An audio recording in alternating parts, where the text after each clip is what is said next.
Demi Allah saya bersumpah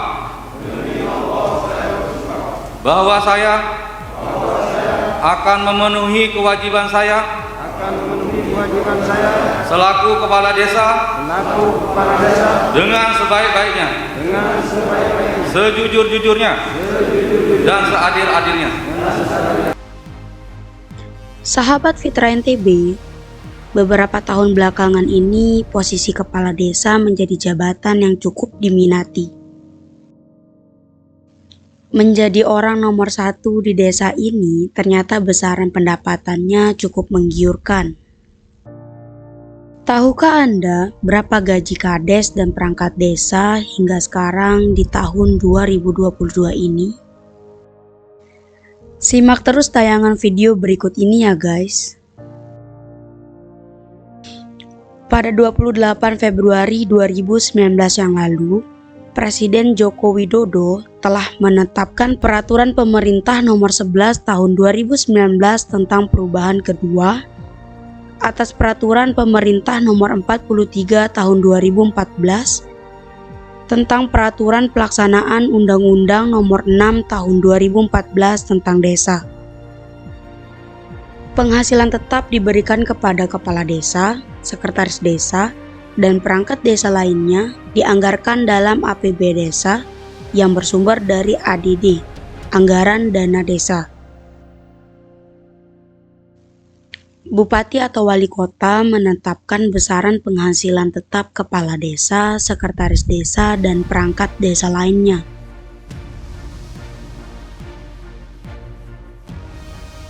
Ketentuan penghasilan tetap itu menyatakan besaran penghasilan tetap kepala desa paling sedikit Rp2.426.640 setara dengan 120% dari gaji pokok pegawai negeri sipil golongan ruang 2A.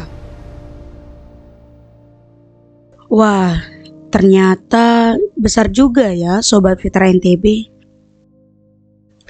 Pantas saja banyak yang berminat jadi kepala desa.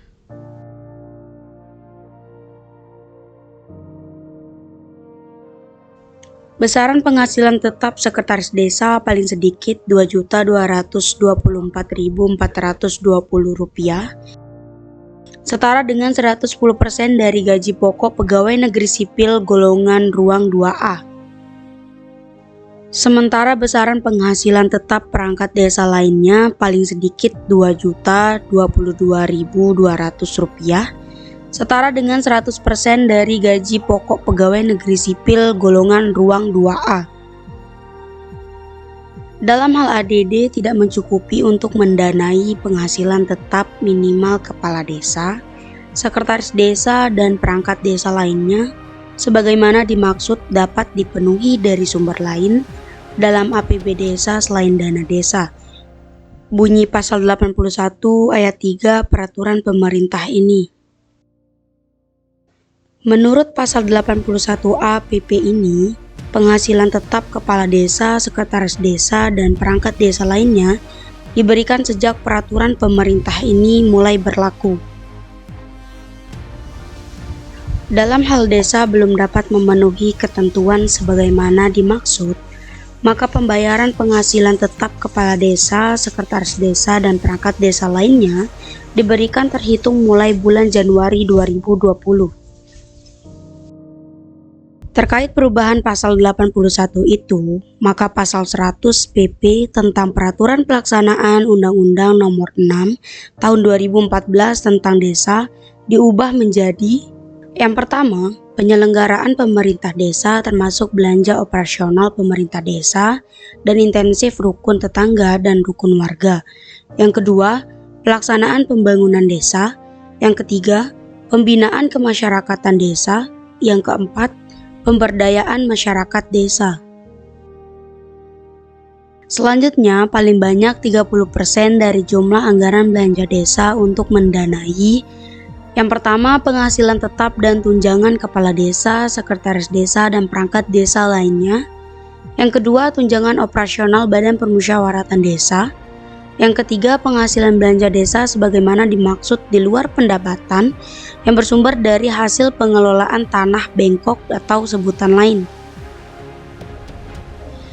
Peraturan pemerintah ini menegaskan hasil pengelolaan tanah bengkok atau sebutan lain dapat digunakan untuk tambahan tunjangan kepala desa, sekretaris desa, dan perangkat desa lainnya.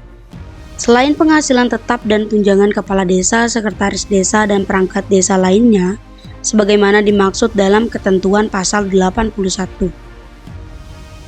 Peraturan pemerintah ini mulai berlaku pada tanggal diundangkan.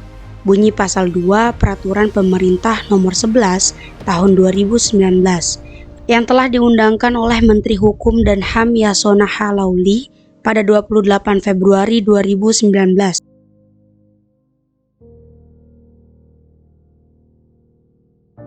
Nah, sahabat Fitra NTB nggak berminat nih jadi kepala desa.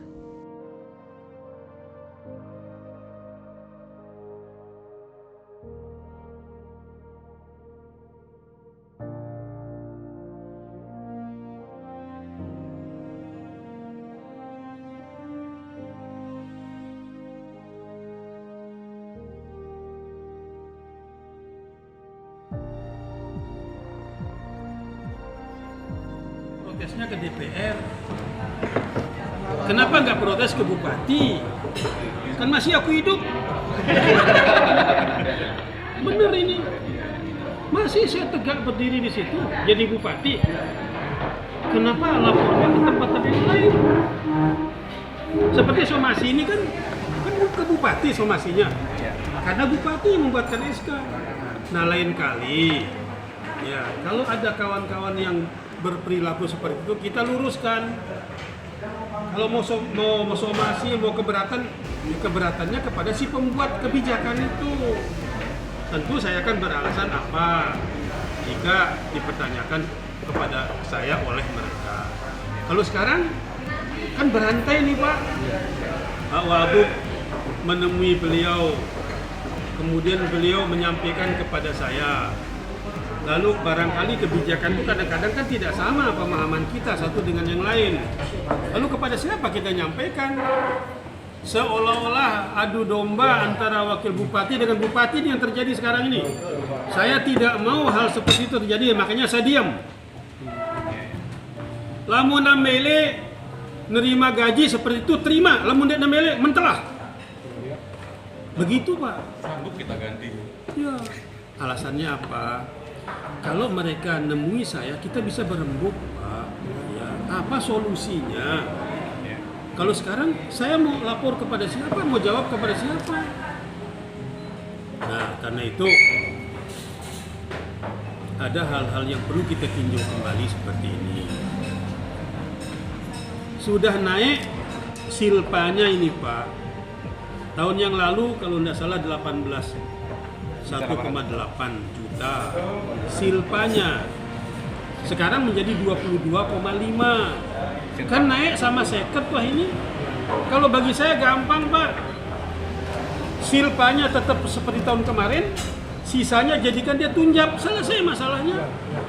Tetapi masalahnya adalah kita menginginkan silpanya besar, lalu tunjapnya besok kita bicarakan APBD perubahan bisa. Cuma karena kemarin APBD perubahan ini kan kita susunnya relatif mendekati deadline, sehingga tidak tercover semua masalah itu. Dihadapkan dengan besarnya pemekaran dusun, yang dihadapkan dengan tunjap mereka, berapa banyak yang harus kita siapkan. Makanya kita putuskanlah, ini silpanya perbesar dulu, besok kita bicarakan ke depan itu tentang tunjangan jabatannya. Insya Allah tidak dengan si milih menyengsarakan masyarakatnya, apalagi ini perangkat desa. Nah karena itu kita berharap dini terbiur-biur teruslah urusan sekeni-keni ini ya. Lebih baik kita diam tapi selesai masalahnya daripada heboh tidak menyelesaikan masalah. Kalau mereka heboh lalu saya bersikeras tidak ada lagi kebijakan untuk menaikkan, apa kata mereka juga kan. Nah karena itu seteduh-teduh nyelam. Kan jawab kan bahasan teduh tunjung tilah mbak bau, ai meneng tunjung tilah mbak bau. Intinya kan di situ.